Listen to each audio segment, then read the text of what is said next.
Welcome guys to my tutorial on the hip bone or the innominate bone.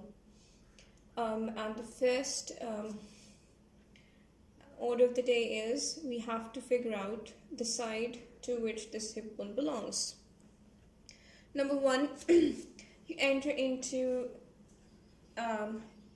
your vivataker's office. You see the hip bone lying over there ominously, and the first thing the examiner asks you is, to which side does this belong? You're freaked out. You have some idea of how this is supposed to be. But at that moment, you're creeped out beyond words. How do you decide that? How do you justify your answer? In the anatomical position, as you will observe, a skeleton, a complete skeleton, when you're looking at its anterior aspect, it will be like this. You will observe it, well, it's not exactly like this, it's more like this. That is how you will observe it. The acetabulum will be pointing laterally. That is your one key factor. When you observe it laterally, you will see that the acetabulum is lateral. You will observe these two parts, and the flattened part is the one that will be facing towards the midline of the body. So this is the anatomical position, although that is not generally how you hold it. How do you hold it? You hold it with your hand over the acetabulum, your four fingers and the palm over the acetabulum, and your thumb over this portion, this line. So if you sort of like pull it into this position, that is, you kind of hold it in the attempt to hold it in the anatomical position with your four fingers and the palm over the acetabulum and your thumb over this sort of ridge. And you can only manage this with your right hand. And you should be holding the bones of whatever side with the limb of that side. Anyhow, it's pretty obvious that this is the right side. Now, if they ask you to justify it, your answer will be the acetabulum is facing laterally. Technically, you should be holding it a bit like this because it should be pointing a bit towards this is the symphysial surface. It should be pointing towards the midline, so kind of like this. Again, this is a bit of a difficult bone, right? Anyways, so we'll be justifying with the knowledge of the acetabulum, right? Your knowledge of this plane facing medially, and your knowledge of this being the gluteal surface being on the anterior side, right? Because you kind of have to hold it like this, and you can even sort of position it over your own body, and it will be immediately clear that yes, this is the one of the right hip. So these are some terms. This is the way you actually get it. If you want to read justification from whichever textbook you use, you can use that. But at least for those initial 5 excruciating seconds, you should know what the bone is before you come to think of all the justifications you memorized, right? You see this lying around, you pick it up really quickly, so don't really notice how you're like having no clue what to do. You do it like this, you point it kind of like this. The acetabulum is pointing laterally. It's not pointing anteriorly, it's not pointing in this manner. It's pointing laterally away with a tilt. You kind of hold it like this, so this plane, this symphysial plane, is medially directed, whereas this is laterally. And then you attempt to hold it. And because this is the right one, you will be able to hold it with the right hand. All of these parts over the acetabulum, your thumb over the ridge. And this is the correct anatomical position and the way you should be holding the bone when the viva is being taken. When they will be asking you the various questions regarding the bone. So hopefully you're done with this. So right, the innominate or the hip bone, it's large, irregular. It is constricted in the middle. As you can see, it's constricted in the middle. It is expanded above and below. And its lateral surface. Now, if you're holding it like this, you can tell which part is lateral, which is facing away. The surface that is facing away from the midline, and the surface that is facing towards the midline, right?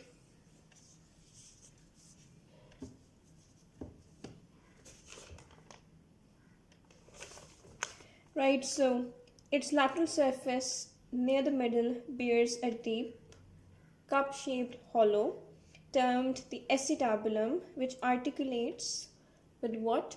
With the rounded head of the femur to form the hip joint. So right below, that is inferior and anterior to the acetabulum, the bone presents a large oval or triangular gap. So the gap is either oval or triangular, and there is a gender basis to it, which we will discuss later. And this gap, this large oval or triangular gap, inferior and anterior to the acetabulum, is known as the obturator front. Easy, you can see this, like when I'm holding it, exactly how it should be held in the anatomical position. And if I take my hand off, this is not how you should be presenting it to the examiner. So this obturator foramen is beneath the acetabulum. In addition to being beneath the acetabulum, it is anterior to it, because with the way it is slightly tilted, this part will be facing the front more. Now, another thing for side determination that is helpful is that the knot should be pointing medially. So above the acetabulum, the bone forms a wide and flattened plate. Above the acetabulum, bone forms this wide, flattened plate with a long, curved upper border termed the iliac crest. Long and curved upper border known as the iliac crest. And if they ask you, it will be a real pain if you don't know this really major structure. Anyways, going with what we already are. So the hip bone articulates in front, right? So in front it articulates, this is, right, like this, with the opposite bone of the opposite side. And the two hip bones, they form the pelvic girdle of the lower limb. Each bone basically is composed of three parts: the ilium, the pubis, and the ischium. And they're connected by cartilage in the young subject, but are united by bone in the adult. The union of the three parts takes place. And where does the union takes place? It takes place in the walls of the acetabulum. We have the ilium coming like this. We have this pubis coming via its superior ramus, and we have the ischium coming via this portion right over here.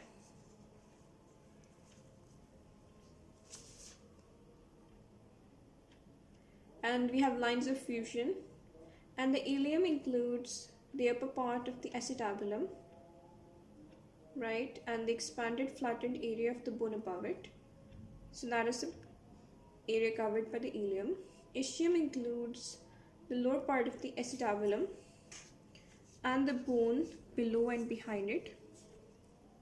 The lower part of the acetabulum and the bone that is inferior and posterior to it. So, and the ischium includes the lower part of the pubis forms the anterior part of the acetabulum. Why? Because this is the part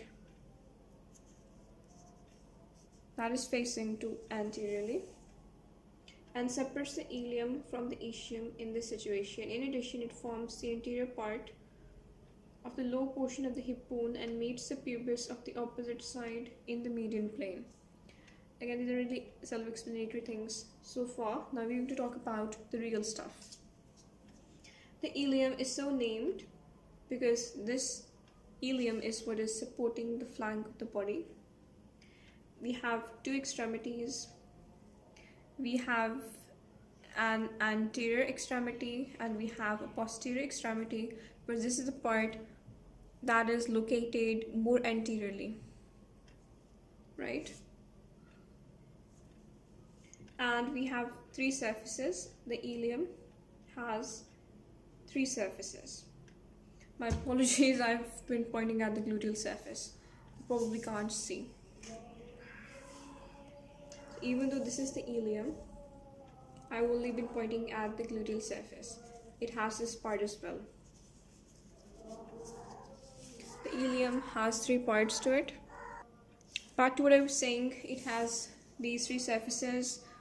This is one surface that is facing anteriorly, and if I were to sort of like point it like this, we have the second surface and we have third surface, second and third.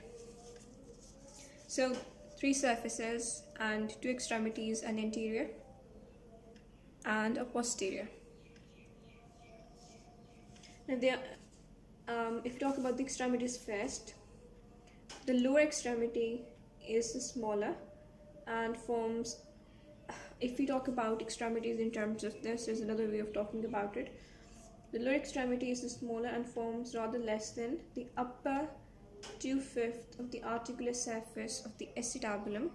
So the acetabulum has both an articular and a non-articular surface, and the upper 2/5 of the articular surface of the acetabulum, rather a bit less than that, forms the lower extremity of it. So basically about this part.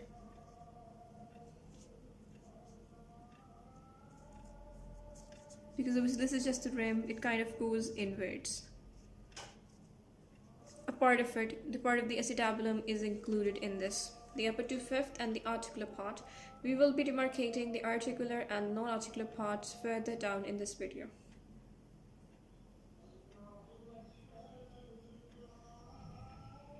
The upper extremity is greatly expanded to form the iliac crest. So we have this upper extremity being really expanded and we have the iliac crest formed because of said expansion. So the surfaces. This over here, my friend, is the gluteal surface. If I were to turn this around, so you're sort of like gazing at it, like posteriorly. This posterior, or the one that is facing the pelvic organs, right, is the iliac fossa. It is smooth and gently curved. This is the sacropelvic surface. Now back to how it should be. Let's position this as it should be. Hands over the acetabulum, thumb over the medial border. Symphysial line facing towards the median plane. I think this is pretty much it. Anyhow, let me make myself more comfortable while holding this. So, gluteal surface it's kind of directed backwards and laterally, and is an extensive rough area. The lateral part is pretty self-explanatory, backwards in that it is sort of like tilted in this manner, but don't worry too much about that. And it's rough, and that is the important bit. And then if you talk about the iliac fossa, unlike the gluteal surface, which is quite, even if you just look at it, it's pretty rough, is it not? If you face it like this, the iliac fossa, on the other hand, is really smooth.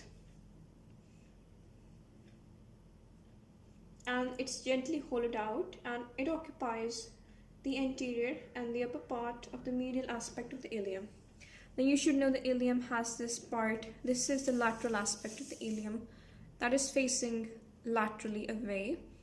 that is the gluteal surface. Now if you turn it like this, you have what is the medial aspect of the ilium that is facing towards the midline because of the way of the anatomical position of the hip bone, and the part that is anterior, that is more forward directed. And if you were to sort of like gaze at it like this with me holding it like this, you can see that with the way this is directed, that is laterally, this part is more anteriorly located. Also it is directed more superiorly, right? So the sacropelvic surface also is placed on the medial aspect and lies behind, that is posterior and inferior to the iliac fossa. Again, if I were to hold this, it would be like this, both inferior as well as posterior. And what separates the medial aspect, that would be the medial border. This line, my friend, from here till here is the medial border of the ilium, and we will talk about two other borders and a crest.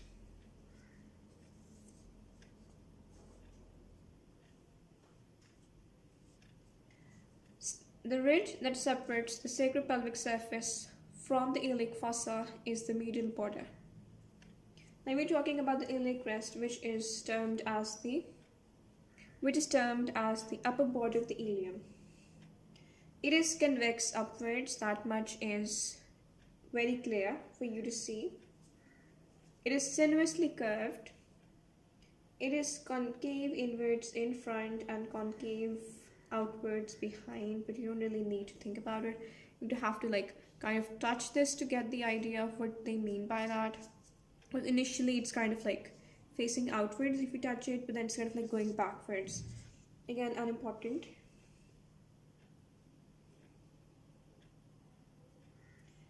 So we have extremities. The iliac crest has extremities just like the ilium, whereas the ilium had lower and upper extremities, the crest has anterior and posterior. Again, adjust it in your hand. We have an anterior and a posterior extremity, which project a little beyond the rest of the bone. And if they ask you the name of the extremities, the name are the anterior and the posterior superior iliac spine. This, my friend, is the anterior superior iliac spine, whereas this one that is posteriorly located is termed as the posterior superior iliac spine. And we have the origin of muscles from both these bony spines. So these are the extremities of the iliac crest. So if they ask you to trace the iliac crest, it starts here from the anterior superior iliac spine and ends here at the posterior superior iliac spine.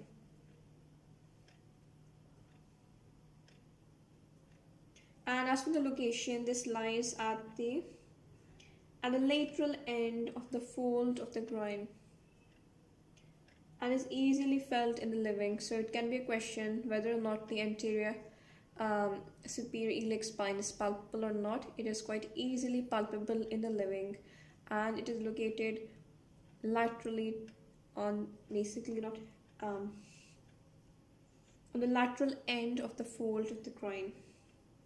However, the posterior superior spine cannot be felt in the living. However, its position can be indicated with the help of surface anatomy. It can be located, there's basically a dimple. And this dimple indicates the position of the posterior superior iliac spine. And how do you find where the dimple is located? It is located about 4 centimeters lateral, that is away from the midline, but lateral to what? To the second spinous tubercle of the sacrum. So the sacrum, which forms a part of the bony pelvis, has these tubercles, and the second tubercle lateral to the second spinous tubercle, we have a dimple about 4 centimeters lateral, which marks the position of the posterior superior iliac spine, which is not palpable in the living, although its position can be indicated, as I've already told you how.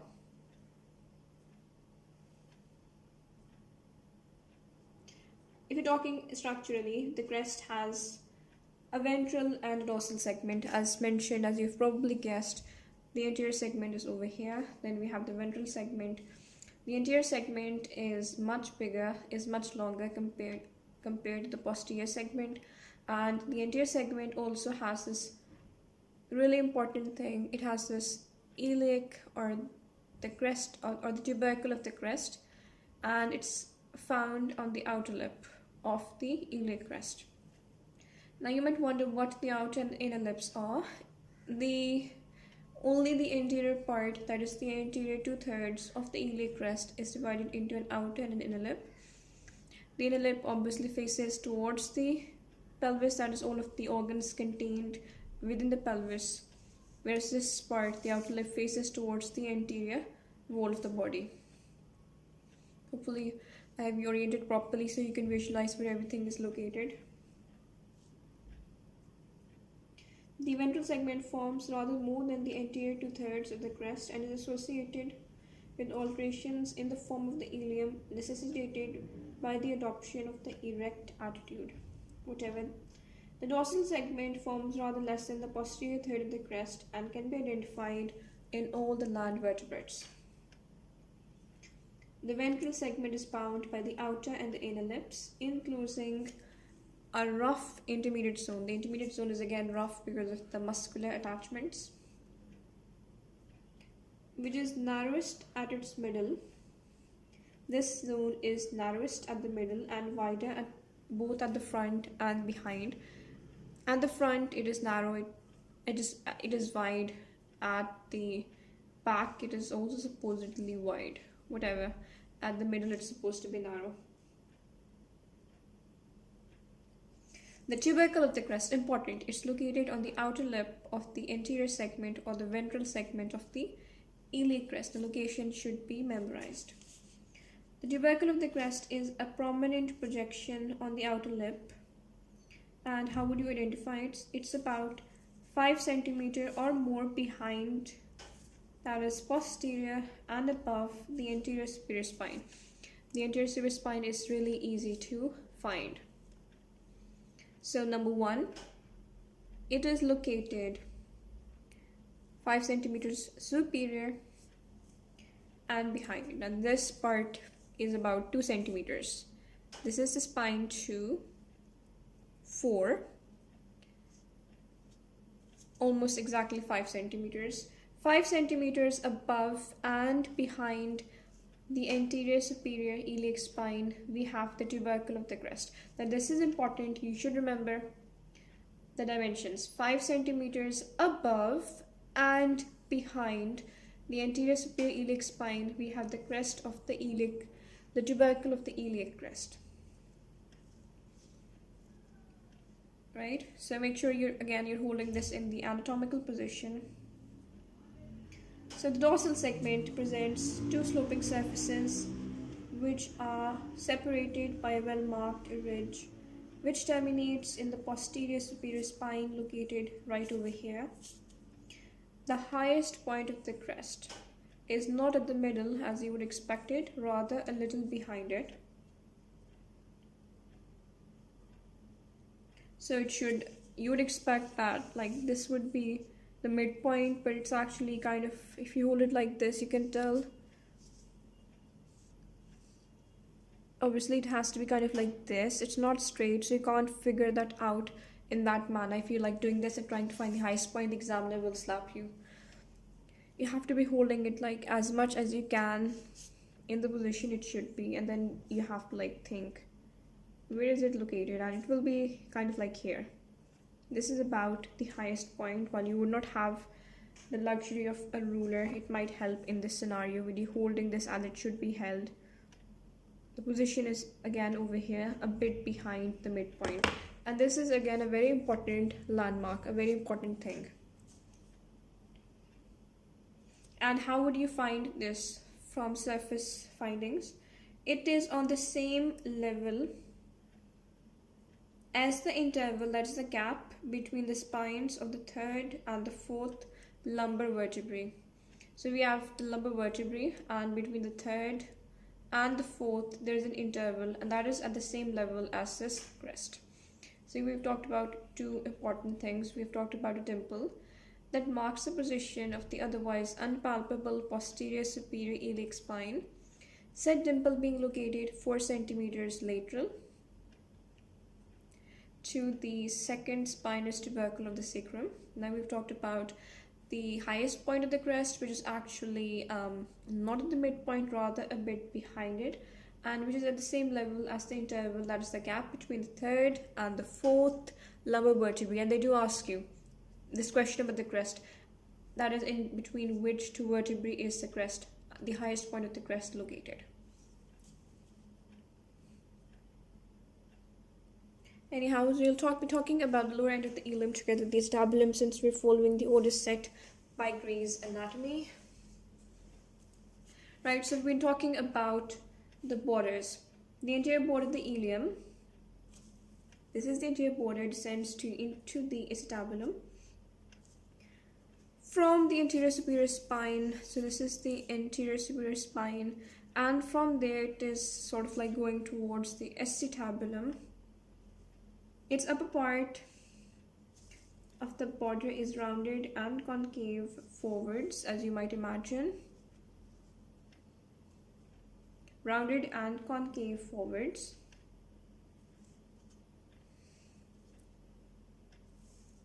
Rounded, and what does concave forwards mean?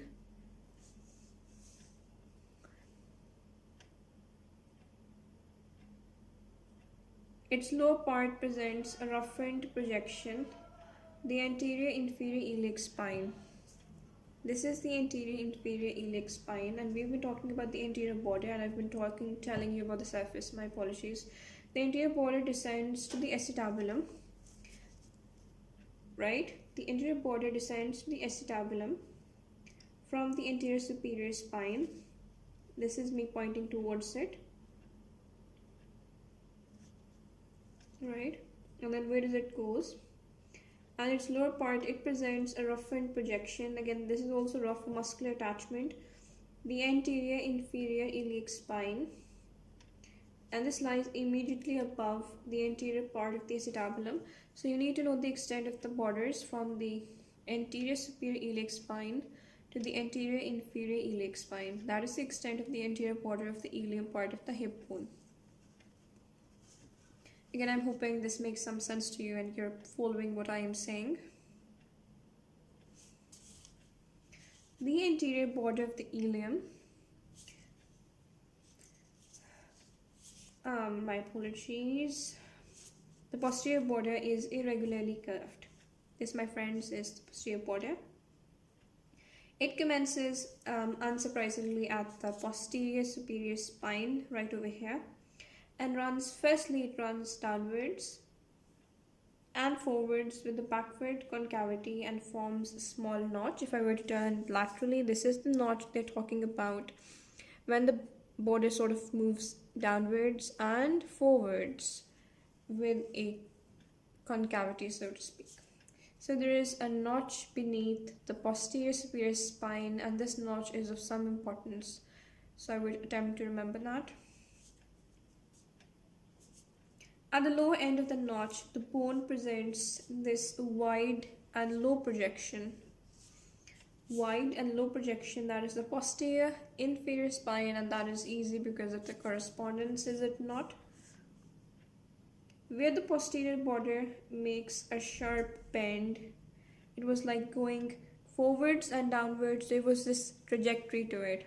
Forwards, but also inferior, but then it made this sharp bend at the location of the posterior inferior spine. It then runs almost horizontally forwards, and for how long does it move horizontally? For about 3 centimeters. You can again measure it with your hands.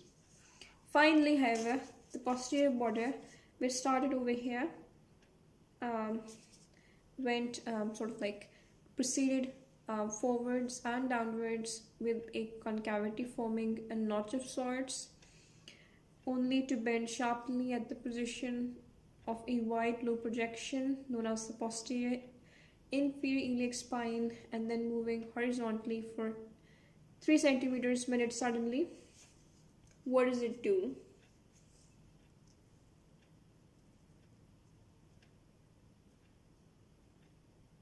Then it turns downwards and also backwards.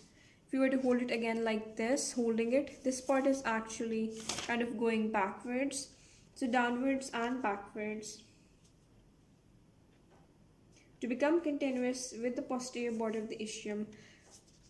Right, so if they were to ask you about the extent, the posterior superior iliac spine till the point or till sort of the upper margin of the greater sciatic notch, which is near the point, it becomes continuous with the posterior border of the ischium. And I guess I do pronounce ischium or whatever wrong. Feel free to correct me in the comments. So we've talked about the posterior border, its extent, and all of the sort of like the structures that are found at the posterior border. The horizontal part of it for about 3 centimeters, then finally downwards and backwards trajectory. The posterior border, it shows a deep greater sciatic notch. And how is it bounded? It is bounded above by the ilium and below by the ilium and the ischium both. This is the greater sciatic notch, and this is a very important part of the pelvis. They can and they will ask you about this.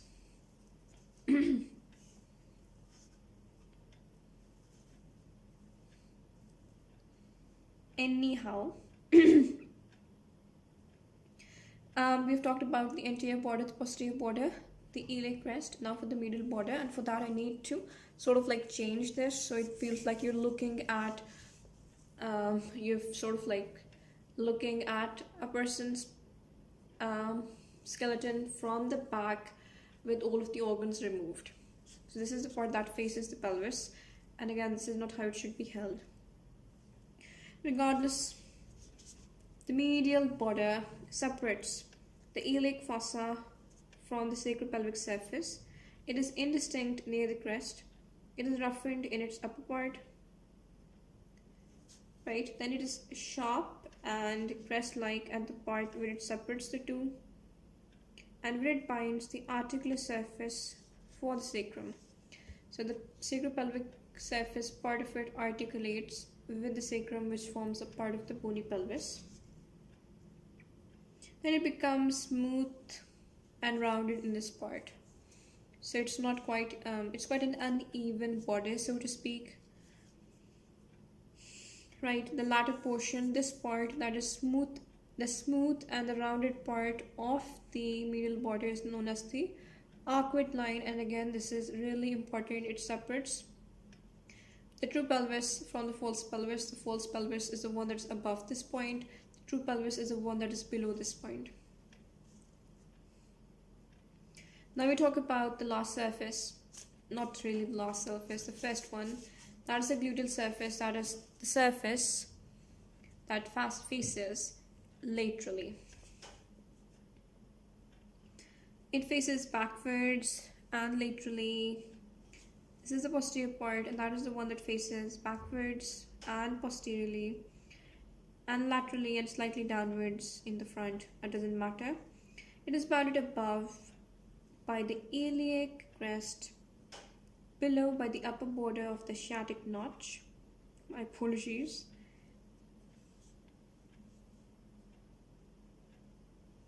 It is bounded above by the iliac crest, below by the upper border of the acetabulum, right? And in front by the anterior border. The anterior border is this one over here, and behind by the posterior border. So hopefully I've made the boundaries of the gluteal surface clear enough in case they ask you in a substage or in a viva or whatever. Surface is both rough and curved, rough from the muscular attachments. Again, holding this in the proper anatomical position, it is convex at the front and concave behind.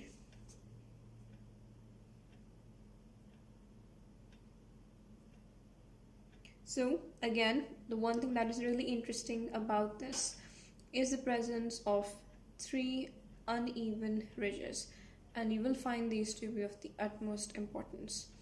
What are the names of the three uneven ridges? We have a gluteal, we have an anterior, and we have my apologies, we have an anterior, we have a posterior, and we have an inferior ridge.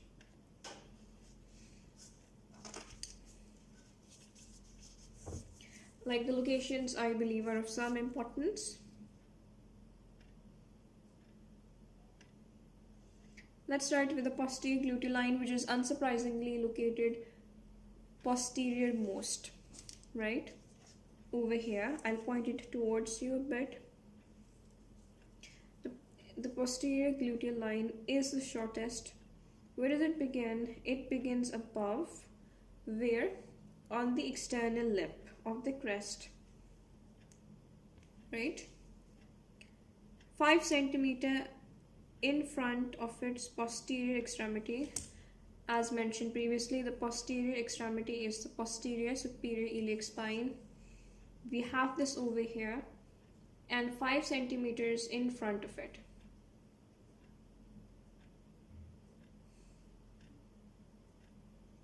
So you can't really quite measure it because it's having this really interesting position. Anyways, 5 centimeter in front of its posterior extremity. This, my friends, is the posterior extremity, and this is sort of like where it starts. You can try doing it this way, 2, 4, and 5. I'm not 100% sure if that's how you do it. Just memorize 5 centimeters in front of the posterior extremity. Apologies. That is the posterior superior spine. You have the starting point of the posterior line. See, this is location, and they can ask you this.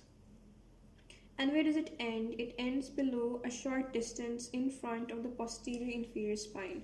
This, my friends, is a posterior inferior spine, and a short distance away from it is where the posterior gluteal line ends. So it's starting from here, ending towards here. And yes, in this part we do have a very important muscle, and yes, it is a gluteus muscle. The name is quite self-explanatory. Posterior gluteal line. Hopefully you are clear with what the posterior gluteal line is.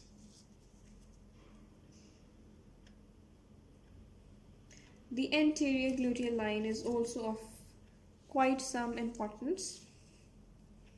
It is the longest one.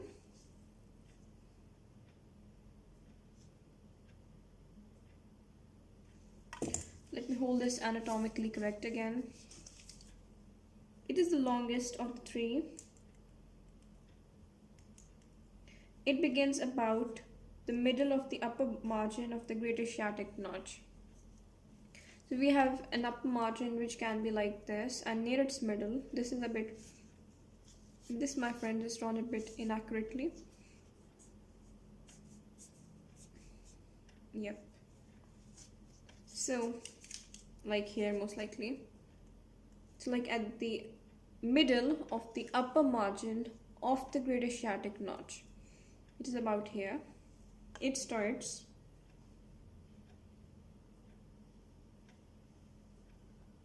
And then it runs both upwards and forwards, as you might imagine, and forwards to become confluent with the outer lip of the crest, a little in front of the tubercle. This, my friends, is the tubercle. In front would mean in this direction. If you feel for it, you will feel this ridge. And it's kind of like going in this way.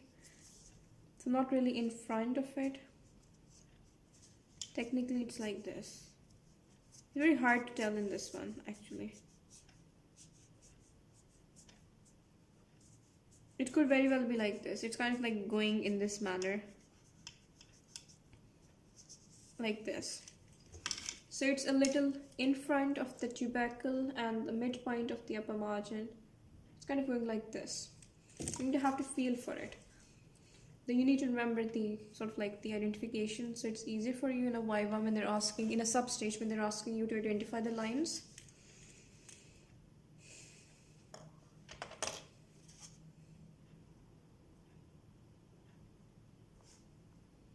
Anyways, we have now the last one, that is the inferior gluteal line, which is the most indistinct. It's really a well marked feature. It begins a little above and behind the anterior inferior spine. This, my friends, is the anterior inferior spine. This, and a little above and a little behind it, a little above and a little behind the anterior inferior spine. We have the start.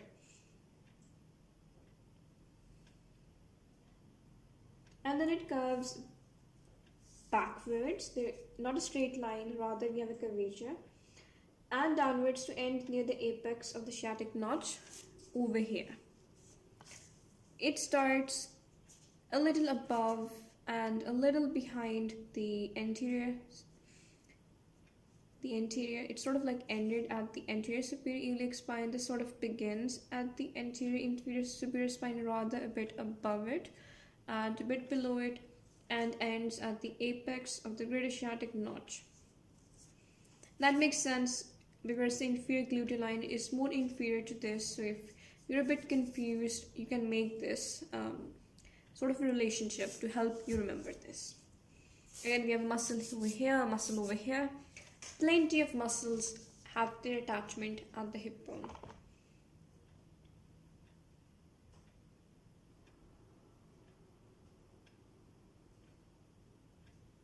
Between the inferior gluteal line and the margin of the acetabulum, we have a rough and a shallow groove on the bone. This one. We have a rough and a shallow groove in between the inferior gluteal line and the upper border of the acetabulum. Make sure you are holding this correctly. Behind the acetabulum, the lower part of the gluteal surface becomes continuous with the posterior surface of the ischium, right over here. Behind the acetabulum, this is like located like this in the anatomical position, so this part is actually behind the acetabulum. The gluteal surface becomes continuous with the posterior surface of the ischium. The side of union is marked by a low elevation. You can feel this sort of low elevation, this part that is raised above the rest.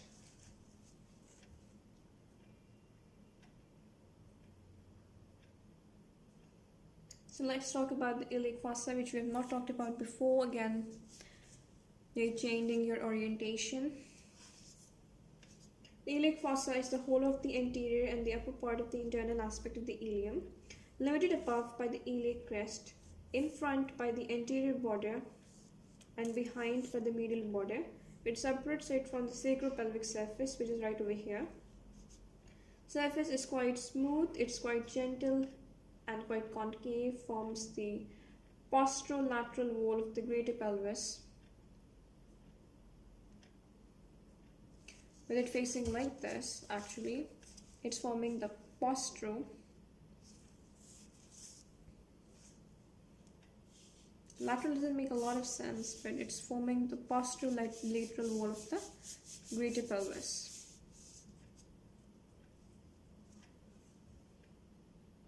Below it is continuous with a shallow groove.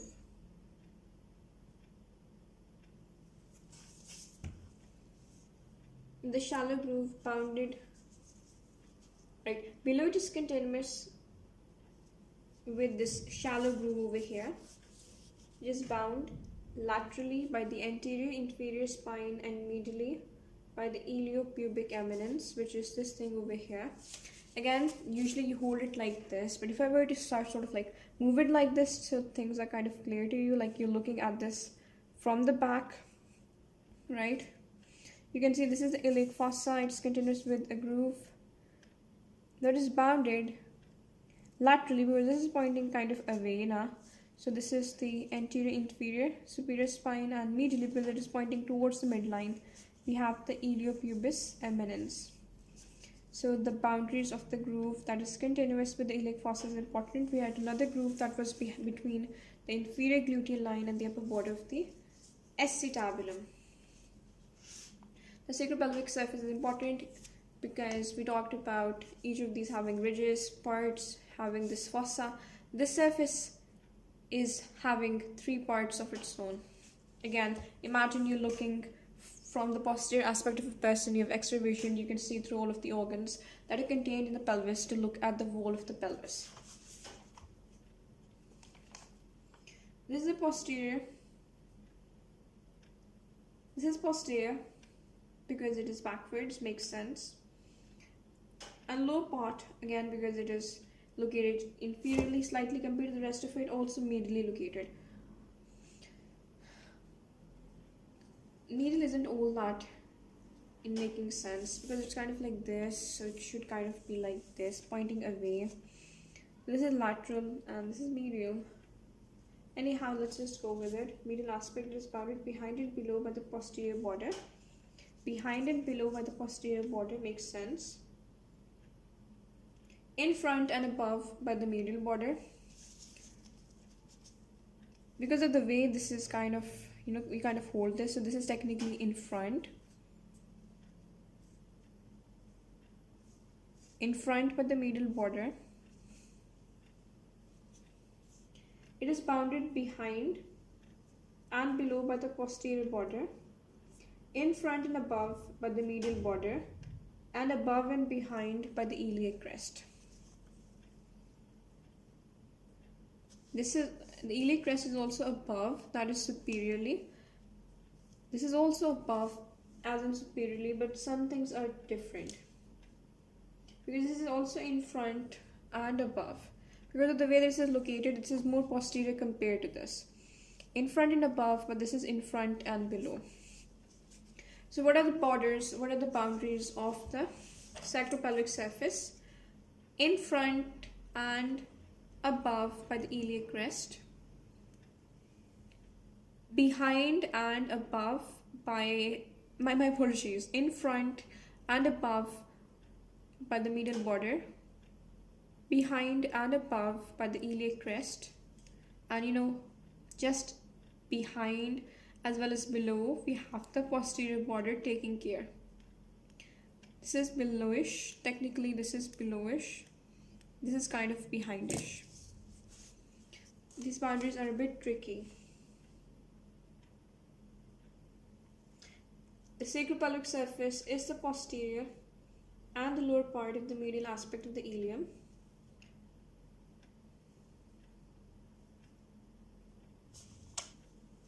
So it's kind of like this, This is kind of medial. This is also kind of posterior. It is bounded behind and below by the posterior border. This kind of can be behind. This can kind of be above. Anyhow, you just have to memorize these boundaries. So the sacropelvic surface, as I've already told you, has 3 subdivisions. This, my friends, is the really important tuberosity, known as the iliac tuberosity, right? Then we have the auricular surface, that is 2 ends, this one being the lobular end. Then we have the pelvic surface.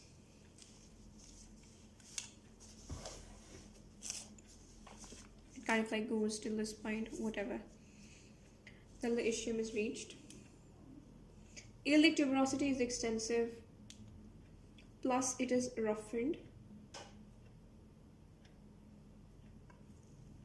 which lies immediately below the dorsal segment of the iliac crest. This is the dorsal segment. Immediately below it, we have the tuberosity in question. We have cranial and caudal depressions associated and separated by an oblique ridge. Now, this tuberosity is connected to the sacrum, and the ligament in question that joins this, and which is quite important, is the Interosseous Sacroiliac ligament. We will also talk about the dorsal sacroiliac ligament and the ventral sacroiliac ligament with respect to the hip bone. But the one over here that connects the iliac tuberosity to the sacrum is the Interosseous Sacroiliac ligament, right over here. the Interosseous Sacroiliac ligament. We have auricular surface being right below and in front of the tuberosity. No, it is in front and below it. This is the lobular part, which is below and behind, covers the medial aspect of the posterior inferior spine. This is the posterior inferior spine. The medial aspect is covered by it. Its edges are clearly defined, but the surface, although articular, is finely roughened and irregular.